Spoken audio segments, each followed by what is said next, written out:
Bonjour, j'espère que vous allez bien.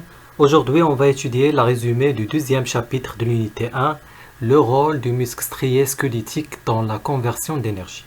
On commence notre cours par une introduction.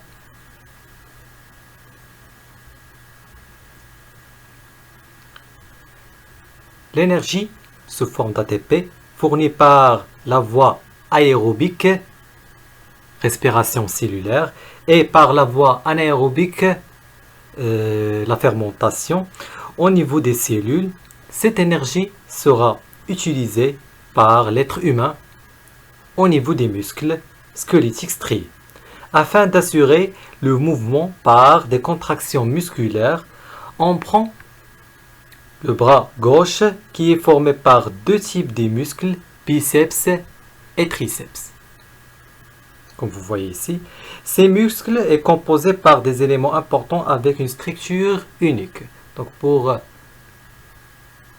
comprendre la structure du muscle, voilà ce document.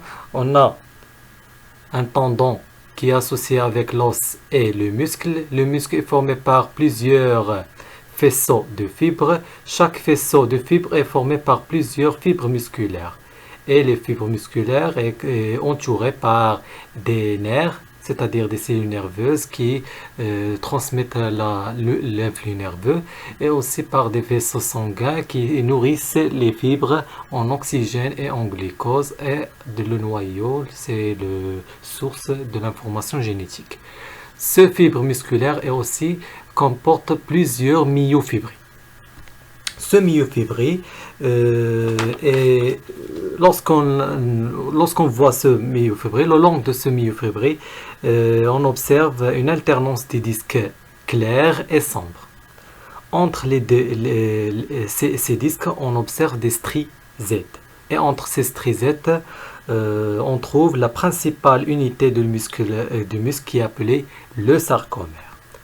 Pour comprendre la structure du sarcomère, le sarcomère est formé par des protéines spécifiques de la contraction musculaire. On a des filaments de myosine, molécules de myosine, tête de myosine, filaments d'actine, des protéines comme la troponine et la tropomyosine avec des molécules d'actine. La principale forme qu'on va étudier pour la sarcomère, c'est voilà le sarcomère avec des disques clairs appelé I et des disques sombres appelés A, avec des filaments de myosine ici en bleu et des filaments d'actine en rouge ici, avec des stries Z qui séparent le sarcomère de sarcomère voisinage. Donc les questions qui se posent pour étudier la contraction musculaire: comment l'énergie chimique de l'ATP est convertie par le muscle en énergie mécanique. Donc pour comprendre ou pour expliquer cette question-là et pour les répondre, on passe au diapo suivant. Donc pour comprendre comment le muscle marche, on passe au diapo ici. Les manifestations mécaniques de l'activité musculaire, analyse des myogrammes, réponse musculaire par une seule excitation.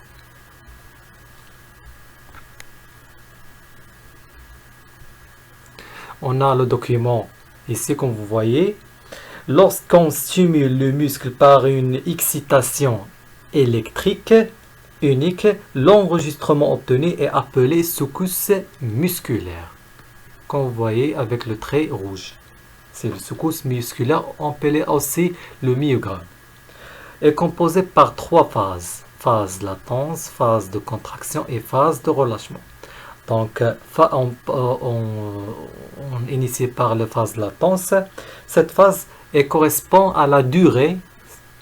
Voilà la phase latence. Et correspond à la durée entre le moment de l'excitation, comme vous voyez ici, le signal d'excitation, et le moment de début de la réponse musculaire.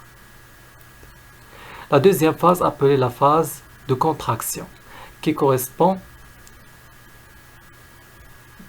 et on a c'est la phase de laquelle la longueur du muscle décroît, c'est-à-dire on a un raccourcissement du muscle.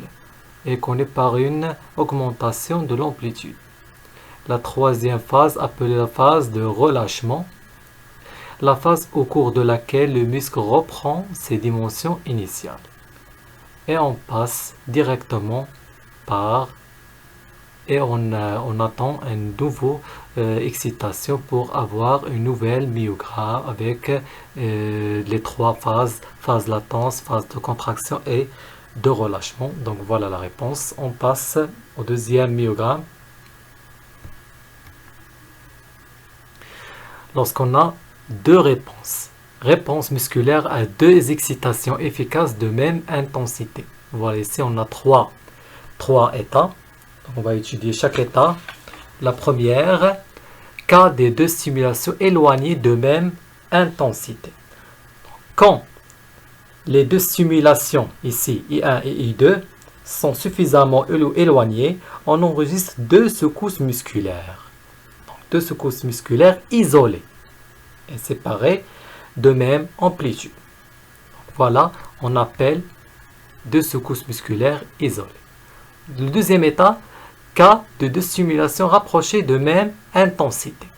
Donc, quand les deux stimulations sont rapprochées un petit peu et que la deuxième stimulation se produit pendant la phase de relâchement de la première réponse, on observe une fusion incomplète, c'est-à-dire les deux secousses musculaires sont très rapprochées,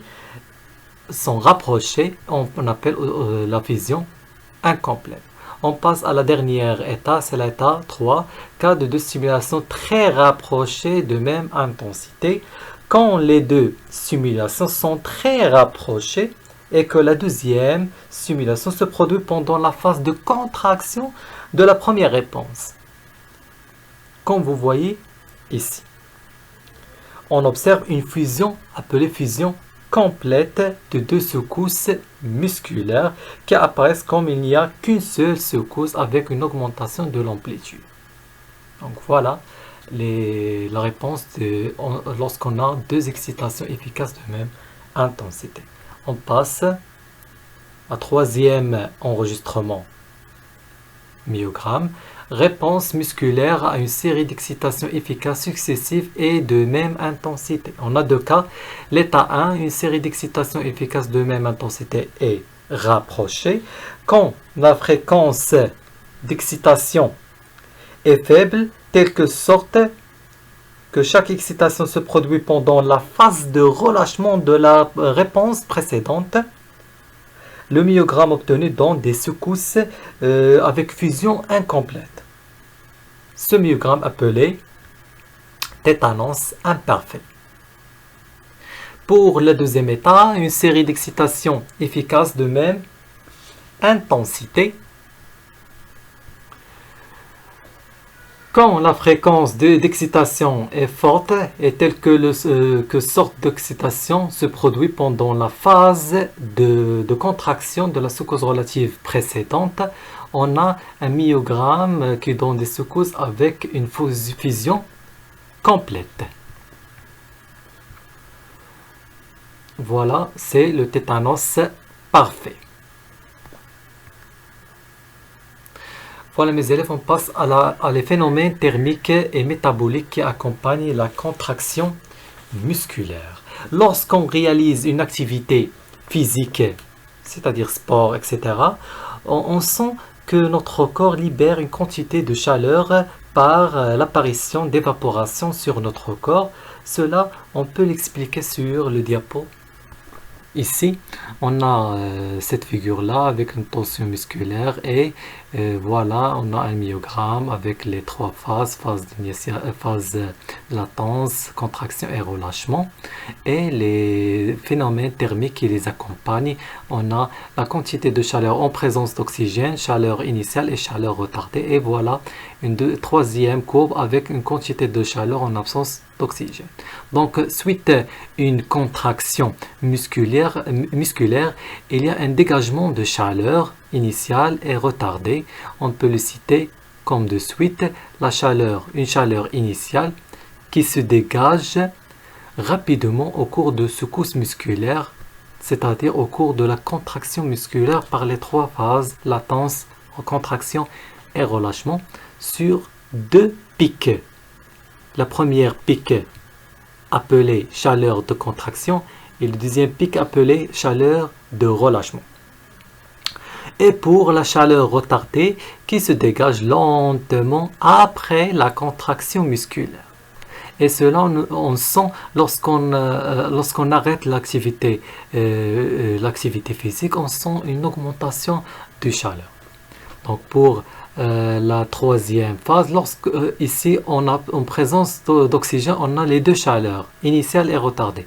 Pour la deuxième réponse, lorsqu'on n'a pas l'oxygène, on a uniquement la chaleur initiale, c'est-à-dire la chaleur de contraction et relâchement, et on n'a pas la chaleur retardée, ce qui explique que la chaleur retardée se réalise en présence d'oxygène lors des réactions aérobiques, c'est-à-dire de la respiration cellulaire. Voilà, on arrivait pour étudier les phénomènes métaboliques et énergétiques qui accompagnent la contraction musculaire. Donc, initié par les phénomènes métaboliques, on a lorsqu'on consomme du glucose, on consomme aussi l'oxygène et on libère le CO2, c'est-à-dire on respire après un repas riche en sucre. Pour les phénomènes énergétiques, la consommation d'ATP pour assurer la contraction musculaire. Donc on consomme le glucose pour fournir l'ATP. Cet ATP sera utilisé au niveau du muscle pour convertit l'énergie chimique en énergie mécanique pour assurer un mouvement. Donc la question qui se pose ici, comment l'énergie chimique de l'ATP est convertie par le muscle en énergie mécanique? Cela nous pousse pour expliquer le mécanisme de la contraction musculaire. Voilà ce document-là qui explique le mécanisme de la contraction musculaire.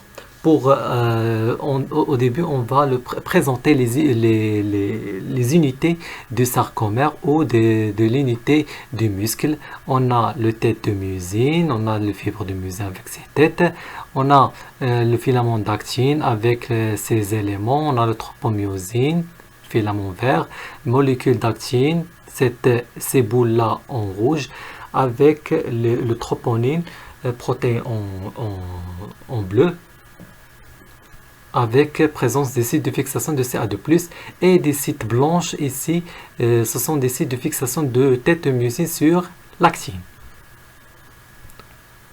Donc après la présentation, donc on passe au mécanisme de la contraction musculaire. Premièrement, on a fixation des molécules d'ATP sur les têtes de myosine, ici, et les sites de fixation de myosine sur l'actine. Donc on ajoute le stylo, c'est mieux. Voilà. Les sites de fixation de myosine sur l'actine sont cachés par le filament de la tropomyosine. Ici, là, et ici, là. Voilà. Tous les sites sont cachés par la tropomyosine. Donc, on passe au deuxième cas, aux deuxième étape. L'ATP sera hydrolysé. Donc l'hydrolyse d'ATP est fixation de CA2+, qui provient du réticulum sarcoplasmique après une stimulation nerveuse, c'est-à-dire après un signal nerveux. On a fixation de CA2+ sur la troponine, ce qui permet de tropomyosine de se déplacer vers en haut, et les sites de fixation de myosine seront affichés pour assurer la fixation de tête de myosine sur l'actine. Donc on a fini cette étape-là, on passe à l'étape 3. Donc on n'a pas l'espace entre la myosine et l'actine. Les têtes de myosine sont fixées sur le site de fixation au niveau de le filament d'actine, c'est-à-dire apparition des ponts actomyosine.